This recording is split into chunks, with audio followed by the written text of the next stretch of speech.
I have governed the North for 9 winters. I have held the Pale Road against 3 rival clans, fed my pack through 2 famines, and sat in judgment over matters that would have broken a younger man at the knees. I am not given to sentiment. My wolves have always known me as a man of silences, the kind that fill a room before I have even stepped inside it. But there is one thing I failed to govern in all those years. I failed to see what was right in front of me. Her name was Senna. She was the wolf tender of Veldhari, the woman who kept the old den beneath the longhouse, who set the broken limbs of wounded wolves and sang the whelping mothers through their laboring nights. She had no rank in my court, no seat at my table, no title that a herald would bother to call. She arrived in the 7th year of my reign as part of a supply arrangement with a smaller pack to the east. A woman with a gift for animals, they said, and a steady temperament. I signed the arrangement without looking up from the border maps I was studying.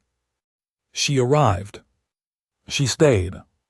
She became as unremarkable to my notice as the flagstones in the corridor, present, permanent, essential in the way that things are essential when you have never had to imagine their absence. 7 winters. My wolves knew before I did. I understand that now, and the understanding is not entirely comfortable. An Alpha King's wolves are him in ways that no council member, no border map, no crown can be. His instincts run through them the way blood runs through a body, and they always know first. They knew Senna from the 2nd winter, when the first of the great gray wolves, Harrock, my alpha wolf, old and iron-jawed and almost entirely indifferent to human beings, began leaving things at the door of her den. A wing bone from a crane, a river-smoothed stone, the silver birch twig that wolves carry when they are naming something theirs. I noticed and did not understand. My wolf master, Bren, noticed too, and told me with a careful diffidence that Harrock had been spending his evenings at the lower den door rather than in the pack hall where he had slept for 11 years. I said that was strange. I authorized an extra ration of meat for the pack in case something was stirring, and then returned to the border maps. By the 4th winter, all 7 of the great wolves had taken to gathering at her door in the mornings before dawn, sitting in the corridor in silence the way wolves sit when they are keeping watch over something precious. My guard stepped around them without question, because wolves have the right of way in Veldhari and always have. One of the younger guards mentioned to Bren that it was something to see 7 wolves in a row in the corridor before sunrise, patient as carved stone. Bren brought it to me. I listened. I said I would look into it. I did not look into it. I was occupied. There was always something to be occupied with: a territorial dispute, a council vote, a delegation from the south bringing proposals I had no intention of accepting. The wolves sat at Senna's door in the mornings, and I did not ask why, and 6 more months ran through the hourglass like water through an open hand. On a morning in the 5th winter, I passed her in the corridor. I don't know what I expected. Some part of me must have formed an impression of her at some point, the shapeless impression we form of those we see without truly looking. What I got, in that half-second of passing, was this: a small woman in a gray work dress, carrying a clay bowl of herbal paste with both hands, her eyes down on the bowl, her hair loose and dark and pushed back with a strip of undyed wool. She smelled of pine resin and wolf warmth, and something else under it, something I had no name for, sweet and cold as water under ice. I felt in that half-second the strangest pull behind my sternum. I did not stop. I was already late for council. My wolf Harrock, who had been walking at my heels, stopped. He stopped in the middle of the corridor and did not move again until she had disappeared around the far corner. I called his name. He came, eventually, in the slow, dignified way of a wolf who is making clear that he is obeying out of courtesy and nothing more. I noticed and did not understand. 5 more months. The 6th winter came early, with a bite in the air by the middle of the harvest season that made the older wolves restless, and the younger ones pull their haunches under them at night as though the cold were something to be reasoned with.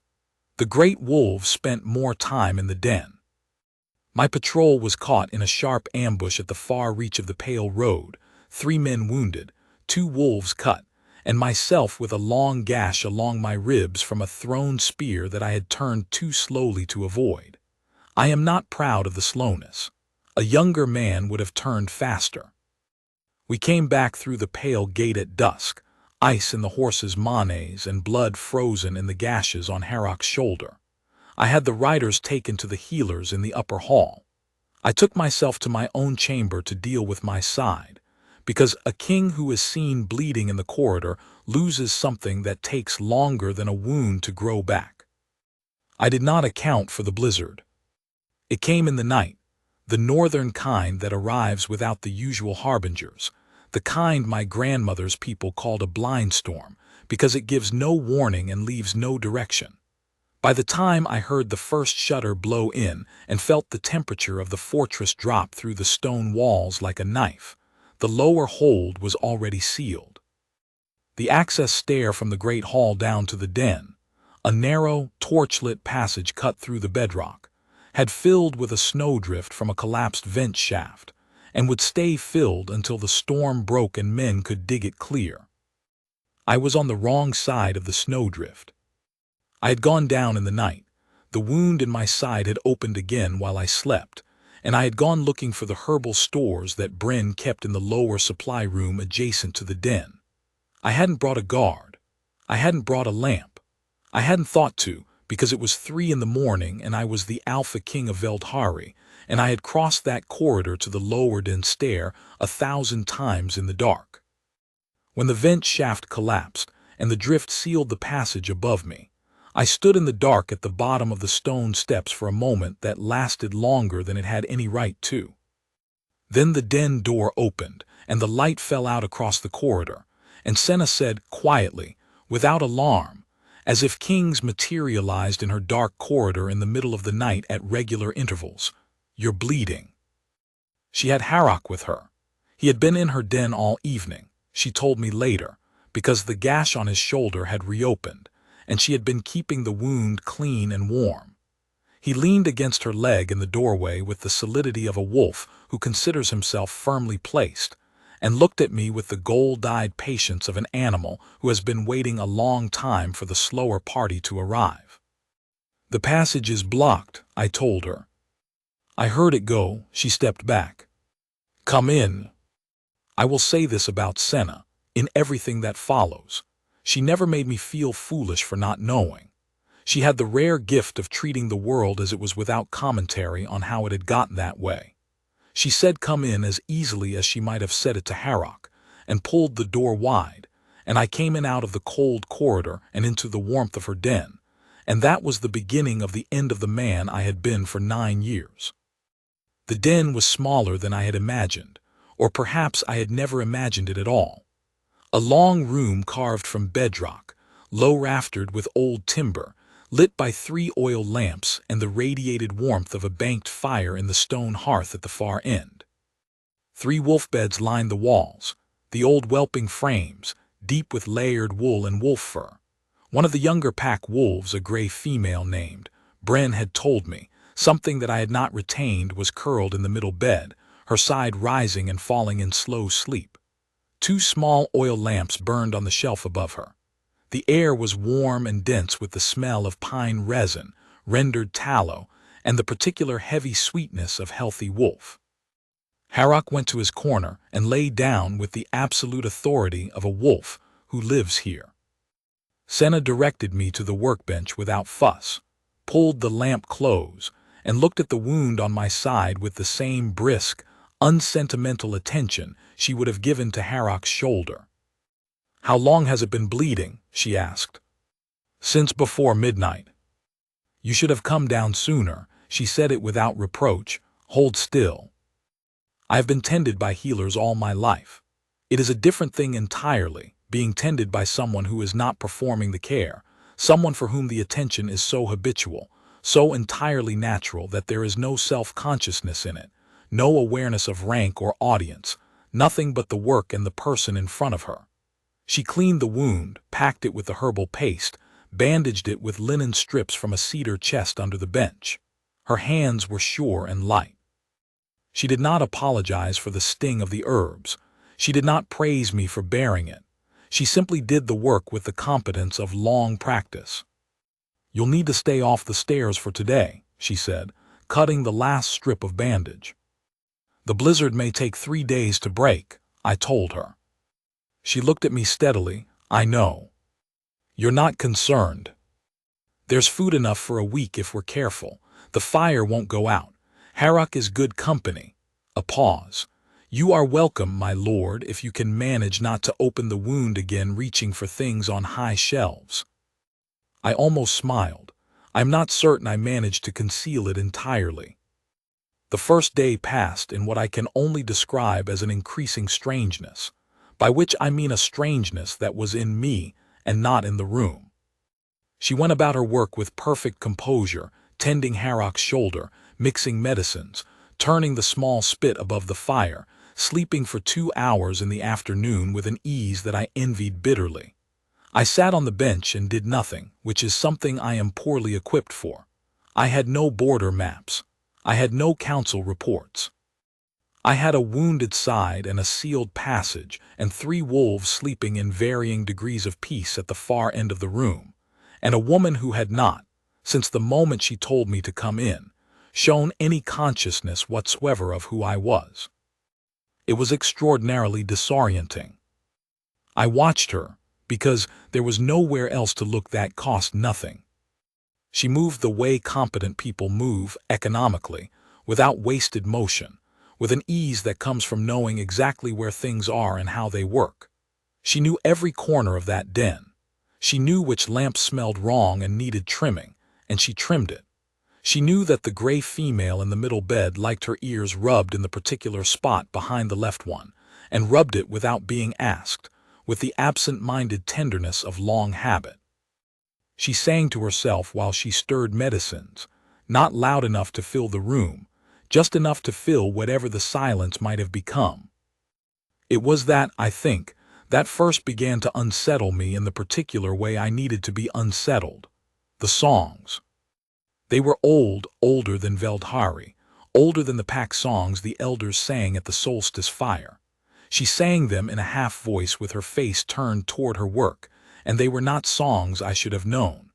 They were not from any tradition I had been raised in. But I knew the shapes of them, the falling intervals, the way the melody circled back to the same low note like water finding the lowest point in a rock. I knew them the way I knew the words to things I had never been taught, not from memory but from something deeper than memory, some place in the chest where the wolf lives. I said nothing that first day.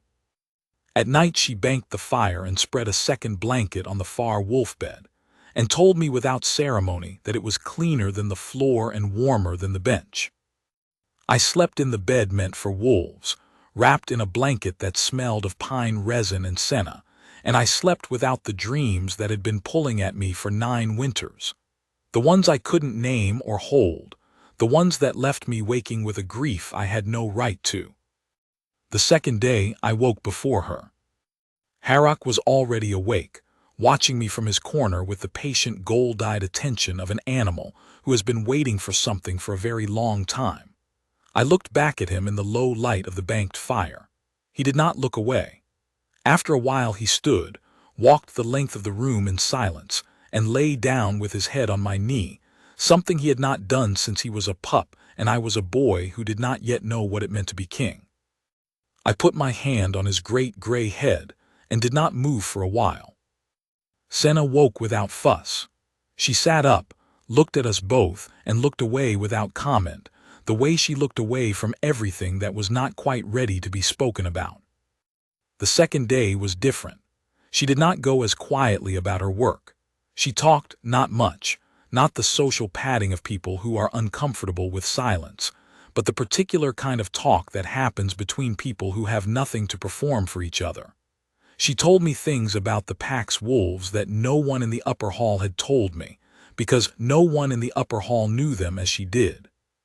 She told me that the young gray female had been refusing her meat since mid-autumn, and was eating bark and dried berries from the forest floor, which was a sign she was coming into a cycle the pack books called the moon turn, a rare thing in a female of her youth.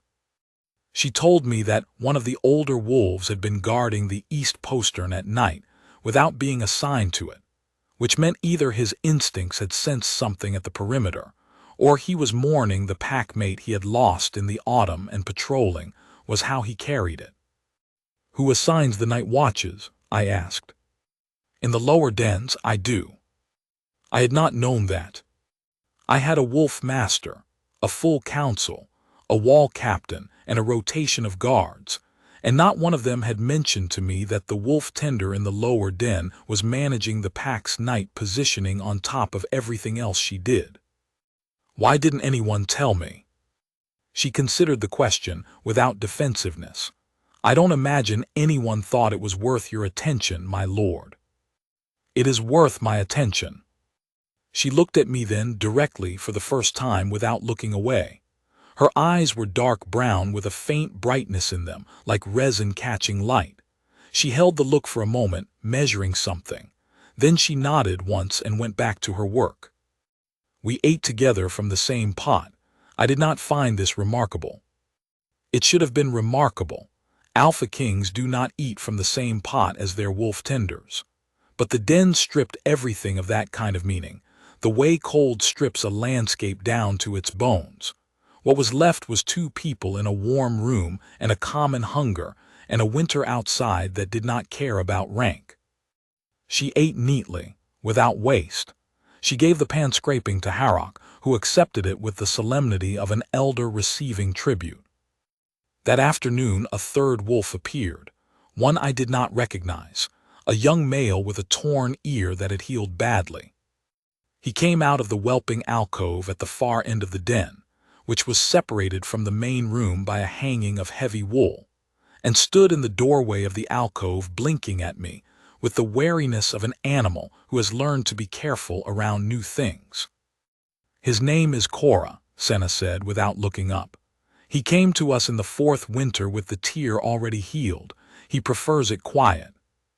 Cora looked at me, looked at Senna, crossed the room, lay down at her feet, and went asleep. She didn't remark on it. Cora had simply decided where he was, and that was that. The day darkened early, as winter days do in the north. The blizzard showed no sign of breaking. I could hear it in the walls, the low, steady pressure of it, the way the stone carried the cold in layers. Senna added wood to the fire and lit the second set of oil lamps, and we sat in the warm quiet of the den with 3 wolves and the night pressing down outside, and she told me about the pack songs. She had learned them from her grandmother, she said, a woman who had lived her whole life in the pack borderlands, the old territories that did not belong cleanly to any one kingdom, where the wolfish traditions and the human ones had folded together over generations until neither one was entirely separate from the other. The songs were called keeping songs, in the old tongue, the kind sung to wounded animals to keep them in their bodies while they healed, to pull them back from the place their spirits went when the pain grew too great. "They work?" I asked. "Mostly," she looked at the fire. "Better with wolves than with people. People argue about whether they want to come back. Wolves don't argue." "What do they do?" "They listen." She turned toward me with the quiet look that was beginning to feel like a language I was learning. "They decide." On the evening of the 2nd day, Harrock's wound opened again, not badly, a seam splitting in the cold, but enough that he bled through the fresh dressing she had set that morning and lay with his chin on the stone floor with the still, sunken look of a very old wolf carrying a hurt he is too proud to make much of. She sat beside him on the floor, not on a stool, not at the bench, on the floor, cross-legged, her work set aside and her whole attention given over to him. She put her hand on his great gray side and felt the rhythm of his breathing. She said something to him in the low voice she used for things that were between herself and the wolves, not words I could catch, or perhaps not words at all, just sound shaped like words, the kind of address that means I am here and I hear you and you don't have to be alone in this. Then she began to sing. It was not the half-voiced working song of the mornings. It was the keeping song, low and steady and very old, the melody that circled back to the same low note like water finding its level, the song I had been hearing in her voice for 2 days without letting myself fully hear it. Harrock's breathing changed. It deepened, not into the dangerous slowness of shock, but into the full weight of sleep, the slow roll of rest that a wounded animal finds when something has persuaded it that the night is safe. I did not breathe. I knew the song. Not from this life, not from any life I could name, but it was there in my chest the way truth is there, not arrived, not learned, but simply always having been. I knew the intervals. I knew the way the melody turned at the third phrase and dropped before it rose. I knew the words she was not quite singing, the shape of them in the air around the sound. My hands were warm. Not the warmth of the fire. The warmth began in the left wrist and moved upward, slow and certain, like something waking up. I looked down. In the half-light of the oil lamps, along the inside of my left wrist, a mark was rising through my skin, not a burn, nothing like pain, something more like a pressure from the inside, the way a word feels when it rises in your throat before you have decided to say it. It was pale at first, the color of moonlight on snow, and then it deepened, a branching shape, something between a wolf print and a river delta, precise and particular and entirely itself. I have lived in the wolf world all my life. I know what mate marks are. I know that the elders describe them as inevitable, not chosen, not arranged, not the result of any decision made by any mind, but the bond declaring itself in the flesh when it can no longer be denied. I know that they are rare. I have seen 2 in my lifetime, both on older wolves, both in the deep partnership of animals who had chosen a mate and grown into the mark over years. I had never seen one rise unbidden in the dark on the wrist of a king who had not known he was looking for a mate. I looked at Senna. She had gone very still. Her right hand rested on Harrock's side, but her left was in her lap, and from where I sat I could see what was on the inside of her left wrist. The same mark, the same branching shape, pale and certain and entirely itself. She did not look at me. She looked at Harrock, whose breathing had steadied into the deep rhythm of sleep, and her face was still and turned inward, the face of a woman taking in something she had been waiting for without letting herself name it. After a while, she drew the edge of her sleeve down over her wrist. I sat in the orange firelight with the mark on my wrist and a silence in my chest that was the complete and total absence of the restlessness that had lived there for 9 winters. My wolf, Harrock, who was asleep, my wolf who was not Harrock, the wolf self that a king carries in his chest, was absolutely still. Not the stillness of emptiness, the stillness of a man who has come home. I did not pull my sleeve down. I sat in the firelight with the mark visible on my wrist, and I looked at the woman who was watching over my injured wolf in the warm dark of her den, while a blizzard pressed itself against the stones of Veldhari, and I understood, with the whole weight of a very slow revelation, what my wolves had known. Not just Harrock, all of them. Every wolf who had brought her a gift in the early mornings, who had sat in the corridor at dawn keeping watch, who had carried the silver birch twig to her door, they were not doing it out of affection, though she had certainly earned affection. They were doing what wolves do when the bond is real and the king is slow. They were keeping her, marking the bond he had not yet marked, holding what was his until he was ready to hold it himself. For 7 winters, my wolves had been keeping her for me. I sat with that knowledge for a long time. The fire burned lower. Harrock breathed. The gray female shifted in her sleep. Cora twitched once, chasing something in a dream, and went still. Senna did not speak. I didn't either. I am a man who takes his time with things that are large. This was the largest thing that had happened to me since the day I first stood in the great hall of Veldhari and felt the weight of the pack bond settle around my shoulders and understood what it meant to be the one the wolves had chosen. And that day, too, I had been silent, had simply stood inside the new truth of it and felt its edges until I knew its shape. I knew this shape too. I had been living along its edges for 7 winters without knowing what I was brushing against. I reached across the space between us and I did not take her hand. That would have been something else, something she would have had to choose or refuse, and I was not asking. I uncovered my wrist and I turned it so the mark was facing her, and I set my hand open on the stone floor between us. Her eyes came to the mark. She looked at it for a long time with that still, turned inward face. Then she turned her left hand palm up in her lap, and she drew her sleeve back. The marks were the same, not similar, the same, in every particular, branching and pale and exact as a signature. She looked at mine, I looked at hers. 7 winters, I said. I know. Her voice was steady. It was the steadiness of a woman who has carried something a long time and is simply grateful to put it down. You knew. She considered this.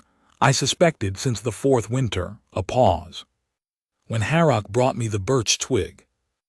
I thought of Harrock, walking the length of the corridor with a silver birch twig in his great jaws, leaving it at her door with the solemnity of a court herald delivering a message of state. He told you, I said. He told me what he knew. She looked at Harrock's sleeping face. He didn't know whether you would follow. The fire was very low by then. I added the last of the wood in the stack and the flames rose again, orange and warm, filling the den with the smell of good birch smoke. Outside, the blizzard ran itself against the stones of Veldhari in the voice that blizzards use in the north, not rage exactly, but something like insistence. He has been sitting at my door every morning, she said. 7 wolves by the 4th winter. Yes, she looked at me. I learned to be up before them so I could open the door and they didn't have to wait in the cold. I had not thought, in 9 years of sitting in the great hall making decisions about the border and the supply roads and the delegation proposals, about whether my wolves were waiting in cold corridors for doors that didn't open. You should have sent word, I said, to me or to Bren, about the wolves, about the patrol patterning, about Harrock's morning visits. Someone should have told me. Yes, she said simply, someone should have. That was all. No reproach, no bitterness, the plain truth set down and acknowledged and left to be whatever it was. I deserved that, I thought. I had signed a supply arrangement without looking up. I had passed her in a corridor and felt the pull behind my sternum and been 20 minutes late to council and not thought about it again. I had had the wolf master report to me about Harrock's evening patterns and said I would look into it and looked into nothing. Senna. She waited. I am sorry for the 7 winters. She looked at me for a long moment with the dark eyes that caught lamplight and held it. Then she said, Don't waste time on the years that are gone, my lord. They were not wasted. I was here with the wolves, which is where I wanted to be. You wanted more than that. A silence. I did not let myself want more than that, she said. It seemed unwise. I heard the weight of it. The long discipline of wanting nothing because nothing was offered. The careful management of a heart that has learned not to look in directions that lead to cliffs. 7 winters of mornings, wolves at her door, a king who never asked why. It is finished, I said. The unwanting I am asking you now. She was quiet for a long time. Harrock breathed. The fire burned. I know, she said at last. I can feel it. She lifted her left hand and looked at the mark in the firelight. It's been climbing toward this for I don't know how long, since before I came here. Another pause. Since before I was born, perhaps. That's what the old songs say. What do they say? That the bond doesn't begin when it's seen. Only when it's seen, it becomes visible. She turned her hand and looked at the mark from another angle, the way you look at something you want to understand in its particulars. It was always there. We were always this. It only took the storm to strip everything else away. The snowblind thing, I thought, and did not say. because there was a kind of humility I owed her that did not require words. I had been snowblind. The brightness of rank and duty and the thousand daily concerns of a king had washed everything out, the way too much reflected light makes the eye unable to read the ground. I had walked this corridor for 7 winters and seen nothing but the flagstones. My wolves had not been snowblind. I looked at Harrock's old gray face in the firelight and felt, for the first time in a long time, something like gratitude that arrived without my having decided to feel it. "I am going to ask you something," I said, "and you will answer as you choose, and whatever you say is the answer I will carry." She was very still. "Stay, not as the wolf tender, though I would not take that from you if you wanted it still, not as anything arranged or formal yet, but stay beside me as what you are." I looked at the mark. "As what this says you are." The silence that followed was the longest of my life, not an uncomfortable one, the kind of silence that has a shape to it that is making room for something. "I have been staying for 7 winters," she said finally. "I expect I can manage longer." I laughed. It was not a sound I produce frequently, and it surprised both of us, and Cora lifted his head from his paws and looked at me with an expression of dignified concern before laying it down again. Senna's face changed, not a full smile, something quieter and warmer. The expression of a woman hearing a sound she has been hoping was in the man. The 3rd morning arrived without drama. The blizzard was not breaking, not yet, one more night of it to come, but it had eased enough that the walls no longer carried its voice. I woke in the wolf bed with the mark warm on my wrist and the den full of the gray pre-dawn light that comes through the ventilation shafts before the lamps are relit, and Harrock at my feet, and the gray female at Senna's side and Cora in his alcove, and the whole long room breathing in the quiet particular way of a place where the wolves have decided that everything is well. Senna was already awake. She was sitting beside the hearth adding wood to the fire, her back to me, her hair loose, the lamplight building slowly as the fire caught. She did not know I was watching. She went about the small morning business of the den, checking the fire, checking Harrock's bandage, filling the water bowl from the stone jug, with the same ease and competence she brought to everything, and I watched her and understood, as a man understands things when the noise has finally stopped, that I had always known the shape of her, not consciously, but in the way the wolf knows things before the mind catches up, in the pull behind the sternum in a corridor, in the melody learned before it was heard, in the mark that was always rising toward the surface. She turned and saw me watching. She did not look away. "Good morning, my lord," she said. "Aldrich," I said. She looked at me steadily.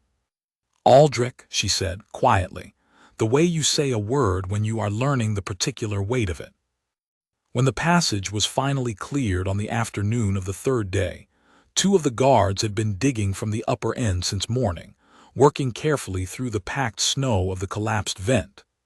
I was the one who went up the steps first, and Senna came behind me, and Harrock walked beside her with his great head at her shoulder. What I did not expect was the corridor. I had been gone 3 days. In that time, apparently, every wolf in the Veldhari pack had decided where they wanted to be. They lined both walls of the corridor from the stair-mouth to the great hall doors, 23 wolves, the full adult pack, in 2 rows, their haunches on the cold stone and their heads level. They were not in the excited, loose assembly of wolves greeting a return patrol. They were in the still, purposeful arrangement of wolves who are making something known. My wall captain, a steady man named Grist who had been keeping Veldhari upright for the 3 days I was sealed below, stood at the top of the stairs with the expressions of a man who has seen a great deal in his years of service and has not expected to add this to the list. "My lord," he said, "the pack assembled at dawn. We haven't been able to get them to stand down." I looked at the corridor. 23 wolves, patient as carved stone, arranged in 2 rows, and the path between them led from the stair-mouth to the great hall doors as clearly as any herald's lane at a formal ceremony. I stepped back from the stairs. Senna came up the last 2 steps and stood beside me. The wolves did not move. Then Harrock walked past both of us and led the way into the corridor, and every wolf in Veldhari's pack turned to look at Senna, and the ones nearest to her bowed their heads, not the full floor bow of submission, but the wolf gesture that sits between recognition and reverence, the one that says we know you and we have known you, and it is about time. Grist was staring. The 3 council members who had assembled at the far end of the corridor, called by the news that the passage had been cleared, that the king was coming up, were staring. The 2 guards who had done the digging were staring. Senna was looking at the wolves with the expression of a woman who has been told something privately and is now watching it be said aloud in a crowded room. There was no performance in her face. There was only the stillness of someone receiving something they had not quite let themselves believe was real. I walked the corridor beside her, between the rows of wolves. At the great hall doors I stopped. The council was there, Marin and Otric and Berold, my 3 senior members, in their heavy robes with the worried faces of men who have spent 3 days managing in my absence and are relieved and confused in roughly equal measure. Behind them, the longhouse servants, the kitchen staff, the guards coming off night rotation. I am not given to speeches. I have always believed that a thing said simply carries more weight than a thing said with ceremony. So I said it simply, to the corridor full of people, and to the wolves who had been keeping this truth for 7 winters. This is Senna, I said, wolf tender of Veldhari, who kept the pack's health and the night patterning and the wounded wolves through every winter of my reign. She is my fated mate. The bond is declared. I lifted my left wrist and turned it so the mark was visible, the branching shape, pale and certain and entirely itself. The wolves knew before I did, which will not surprise anyone in this corridor who has known wolves longer than a season. I was the last to see it. No one spoke. Marin, a careful man, a good one, looked at the mark on my wrist, looked at Harrock, who had taken his position at Senna's left side with the composure of an old wolf who has been waiting for this moment for several winters and is not going to make a fuss about it now that it has arrived. Looked at Senna, who met his gaze without flinching and without performing. Then Marin bowed. Otric bowed. Berold, who is not a sentimental man, bowed with the thoroughness of someone who recognizes a thing that is settled and settled rightly. The guards bowed, the servants bowed.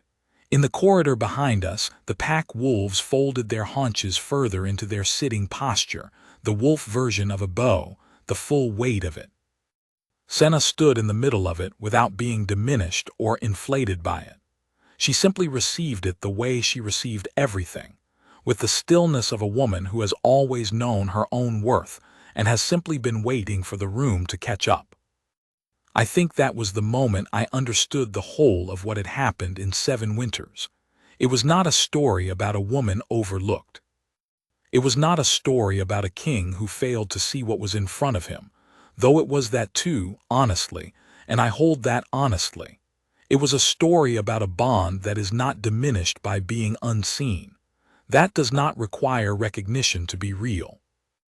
That lives in the wolves before it lives in the man, and in the woman before it lives in the ceremony, and simply waits, patient as carved stone, patient as wolves in a corridor at dawn, for the king to arrive at the knowledge his pack has been carrying for years. The blizzard had taken 3 days of rank and maps and council reports and border decisions, and replaced them with firelight and wolf warmth, and the songs I already knew the words to. And in the white silence of it, something had finally been able to see. In the days that followed, I made arrangements, not with ceremony, because neither of us wanted much ceremony. The wolves had already done the ceremony, standing in 2 rows in the corridor at dawn. Senna continued her work in the den because she chose to and because Harrock's shoulder still needed watching, and the gray female's moon turn was progressing with the complications that the pack books had warned about.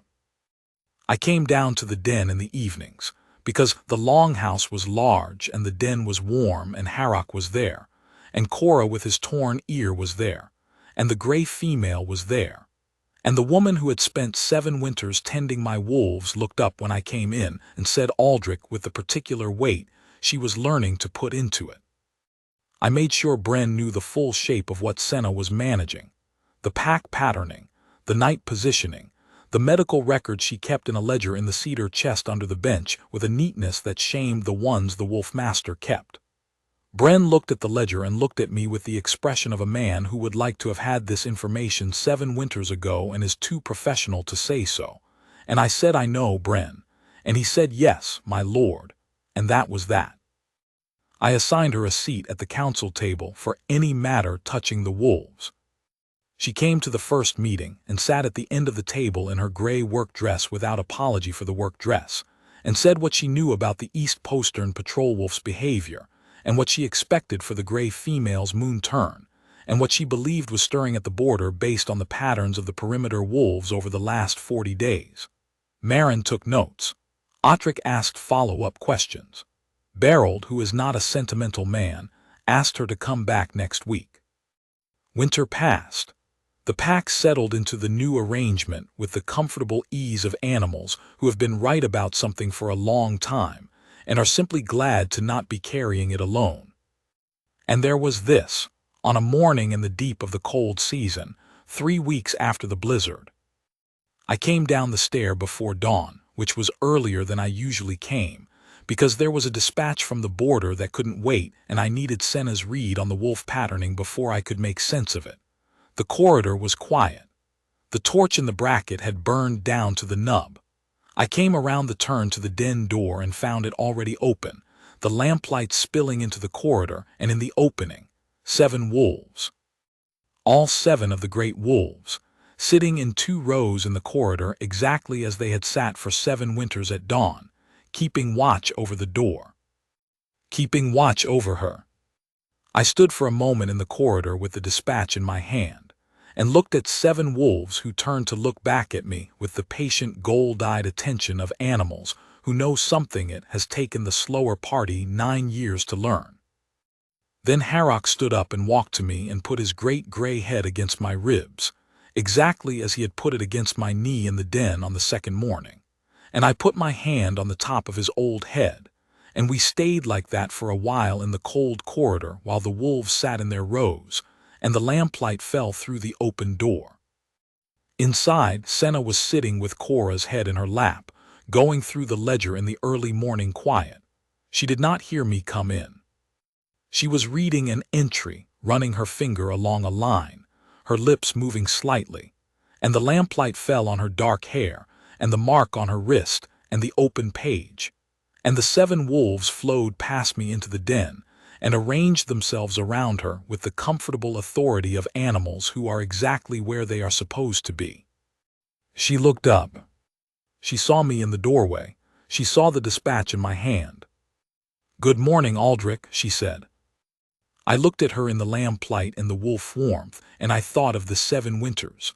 I thought of the mornings I had not come down the stair, the corridors I had walked without stopping, the pull behind the sternum in a corridor that I had noted and set aside, the song I had known the words to for years before I let myself hear it. 7 winters of the bond carrying itself, patient and certain, in the wolves and in the woman, and in the mark that was always rising toward the surface, waiting only for the brightness to clear enough that I could finally see what was always there. I came in out of the corridor, and pulled the door closed behind me against the cold. Harrock put his chin on my boot. The lamp burned warm. The ledger lay open on the table between us. Outside, Veldhari stood in its winter silence above the frozen river, and the pale road ran north into the white, and the pack breathed and settled, and it was morning. She had been here all along. It was I who had finally arrived.